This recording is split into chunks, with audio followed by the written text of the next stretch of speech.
In a glossy hotel lobby at Christmas time, a manager orders security to cut a housekeeper's welded bracelet off her wrist after accusing her of minibar theft. A night auditor steps between the scissors and the woman, pays the charge himself, and gets suspended, then quietly tends to her in the staff cafeteria. His choice costs him, but it restores her dignity and nudges small, lasting changes in the building's routines. Before we get started, tap like, share, and subscribe to join the journey. And tell me, where in the world are you watching? Drop your country below.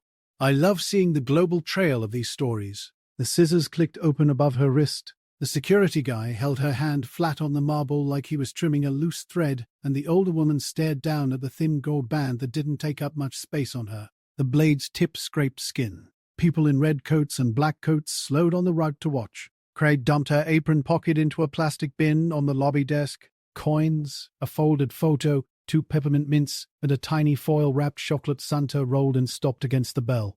Minibar theft, he said, voice level. Policy is immediate separation. Remove her jewelry. She signed it. He lifted his eyes to the tall tree, winking gold, and then back to the woman. Name tag off. Leo saw it from the front desk, from his little island of blinking phones, and the printout of arrivals. The clock said 4:57 p.m. His shift had started 8 minutes before.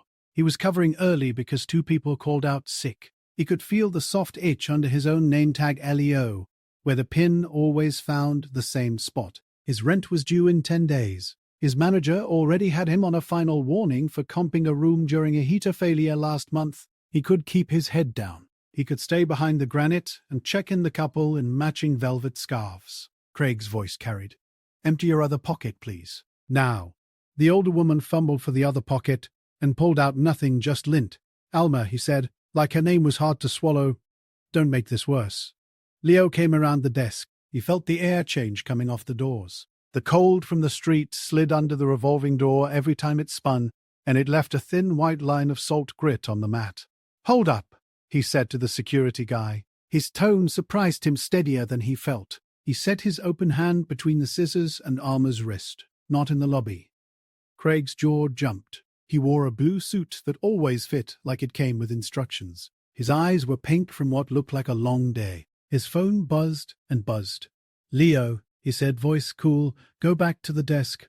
Not in the lobby, Leo said again, softer. He could see the bracelet up close. Not fancy, a little dull, welded shut, no clasp. Alma wasn't crying, but her knuckles were white from squeezing. Her Santa pin on her green uniform winked from the tree lights. He looked at Dwayne, the security guy. Give me 2 minutes. I'll own the charge. A guest reported missing items from their welcome amenity, Craig said. He lifted the tiny Santa in a gloved hand like it had evidence numbers on it. This is non-negotiable.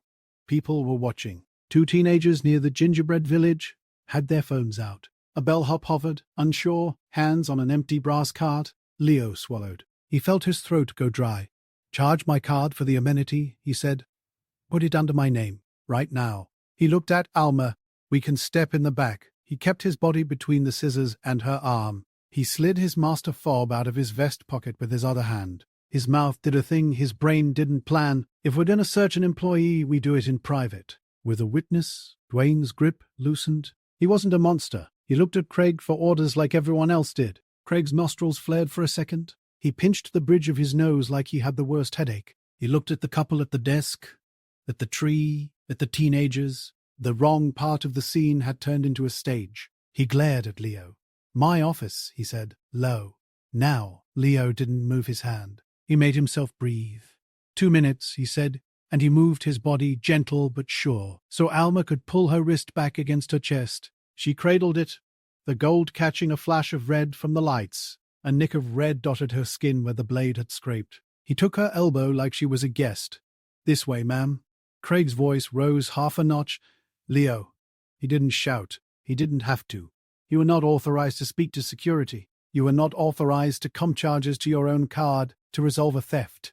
Leo turned his head. Then write me up, he said. He was surprised again at the calm. His stomach was a fist, but not in front of the tree. He used his fob on the staff door behind the concierge stand. The lock buzzed. He guided Alma through into the back hall with green paint and grey mats. The air back there always smelled like fryer oil and coffee. In Craig's office, the carpet was too clean. The blinds were half shut. A tiny gold wreath hung by a paper clip on the file cabinet. He pointed at a chair that made a pumping wheeze when you sat in it. ID, he said to Alma. She obeyed, hands shaking, and set her state card on the desk. He put a form in front of her. Sign that you understand your termination. Property search to recover missing hotel property. We can do it back here. Leo slid his debit card across the desk. Charge the amenity to me and count the missing as recovered. I'm authorizing that. He could feel the heat climb up his chest. I'll sign whatever about that. He looked at the little foil Santa. She took a chocolate Santa, he said. I'll pay for 10. Craig gave a tight, strained smile that never reached his eyes. A guest reported missing items from a premium amenity, not just chocolate, almonds, fruit, specialty items. This isn't about the price of candy, it's about trust. He turned to Duane. Hold her bag. He turned to Leo. Return to your station. I am not going to tell you again. Leo didn't move. He looked at Alma's hands. They were brown and chapped, knuckles cracked from the dry air and bleach, a thin line of blood bright like a new thread. I'll be the witness, he said. But you're not cutting jewelry. If you cut anything, you call the police and they can advise. That's the law. He wasn't even sure if he had the law right. It sounded right coming out. Duane shifted on his feet. We don't cut wedding rings, he said, like he was explaining something obvious, eyes somewhere over Leo's shoulder. It's not a ring, Craig said. He held the pen to Alma. Sign. He waited, and when she hesitated, he tapped the desk. Once, twice. Not hard. Annoyed. People like him didn't shout first. Leo picked up the phone on the corner of the desk and hit 22 for accounting. Hey, Mariana, he said to the director who sat behind the glass down the hall. I need a charge keyed to my card for amenity B. Yeah, yes, now. He read off his numbers. He could feel Craig's stare hit the side of his face like heat. He said receive to front desk printer. He set the receiver down. You have just placed a personal charge on a hotel system to resolve a disciplinary matter, Craig said. He had the smooth cadence of someone who had practiced this. That is a violation. You will hand me your lanyard when we're done. Leo heard his heart go trip, trip, trip. He wanted to keep his job. He wanted not to be the problem. But Alma was still holding her own wrist like it might fall off, and her eyes were on the foil Santa on Craig's desk, like the thing was dangerous. He slid a tissue box toward her. Press that here, he said, and she pressed the tissue to the nick. Mariana walked in with a printout. She handed it to Craig and looked at the room, then at the tissue pressed to a housekeeper's wrist, then at Leo. She didn't nod. She didn't do anything big. She set a little peppermint on the edge of the desk, like a normal thing to do on a December afternoon. The paper said Leo's card had been charged $68. Craig ripped the receipt off. He didn't look at Leo when he spoke. We will discuss your status after the holiday. To Alma, softer for the first time, he said, Do you have anything else in your locker? She lifted her chin the smallest bit. My shoes, she said. Her English had the soft edges of her first language, but it was clear. My coat? Leo stepped back and pointed toward the break room. Let me get her cleaned up, he said. Then I'll be out of your way. He waited for Craig to say no. When he didn't, he took Alma down the hall. The staff cafeteria had a sad string of colored bulbs taped to the vending machine. The microwave hummed. Someone had left a plate of cookies with a post-it. Take 2. Leo ran tap water until it turned warm and held out a paper towel. You okay? He asked. Alma nodded, and then she shook her head. She put her wrist under the water, wincing when it hit the raw line. He found the first aid kit on top of the fridge. He tore gauze with his teeth when the stubborn wrapper wouldn't open. He wrapped her wrist with gentle loops that didn't tighten. Sorry, he said when she flinched. It's okay, she said. It's okay. Her voice was quiet. She watched his hands like they might drop something and break it. He poured her a cup of thick coffee from the pot on the hot plate. He added a splash of milk until it turned the color of cardboard. She cupped it in both hands. His jacket went around her shoulders even though she said no at first. He set his phone on the table. Do you want me to call somebody? She shook her head. Then she shifted and pulled something from her pocket. It was a bent envelope from a pharmacy with a rubber band around it and a crumpled bus schedule. Inside the envelope were receipts and a folded form stamped in blue. Clinic appointment, Friday, 12/23, payment due. My granddaughter, she said. She tapped the paper with one nail. Insulin. I send money. She opened her other hand. In her palm was the foil Santa, warm from her skin. For stocking, she said. For her. I take one. I asked last year. He say, okay. This year, no ask. Stupid.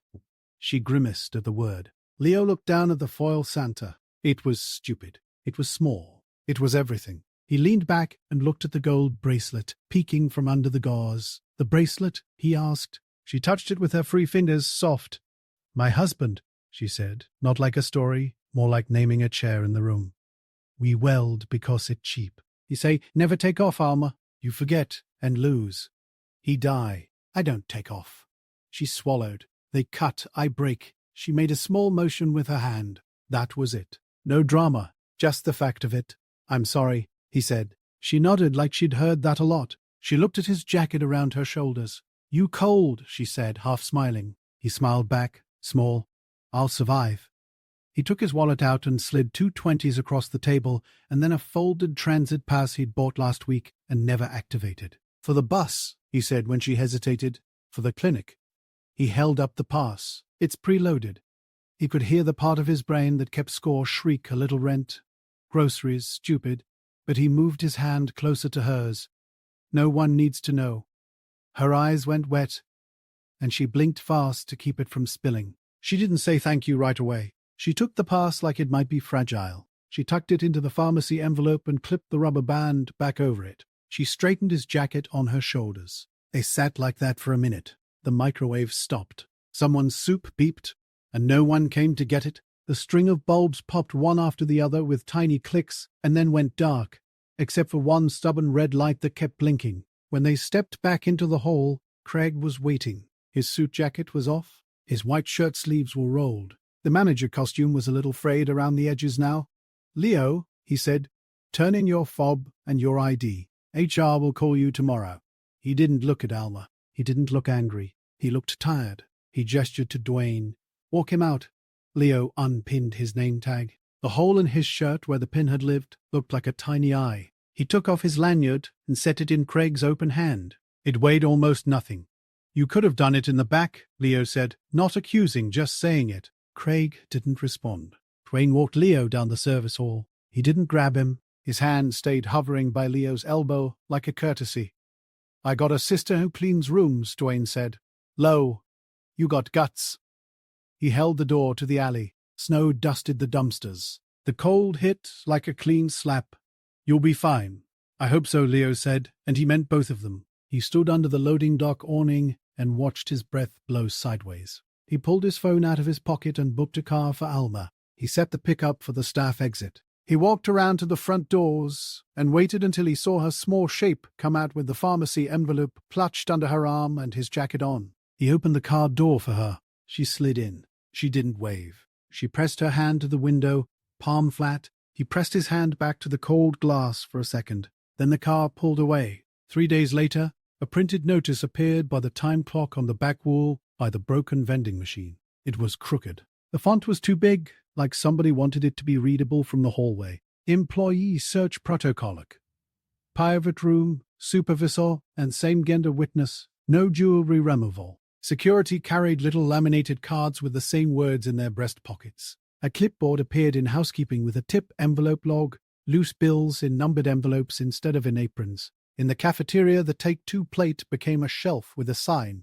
Slow shelf, 3-day-old croissants in blue paper, a foil pan of rice from banquets. A line cook with tattoos started leaving odd bags of apples. Someone taped a second string of lights to the wall, and it stayed lit. A week later, Leo sat on a squeaky stool at a bakery across the street. He had a new white apron and flour on his phone case. Nights were different there. No marble, but the smell of butter and sugar went home on his clothes. At 5:10 a.m., as the first snowplows growled past, he saw Alma through the window. She stood at the bus stop in his jacket, talking to a little girl in a pink knit hat who swung her legs and tried to catch snowflakes with her tongue. Alma held the girl's backpack in one hand and a paper bag in the other. When the girl turned, Leo saw the end of the gold bracelet under the cuff of Alma's glove, uncut. Later that day, a plain envelope with no return address showed up at his sister's apartment, taped to the door. Inside was his charge reversed in cash, $68, folded once,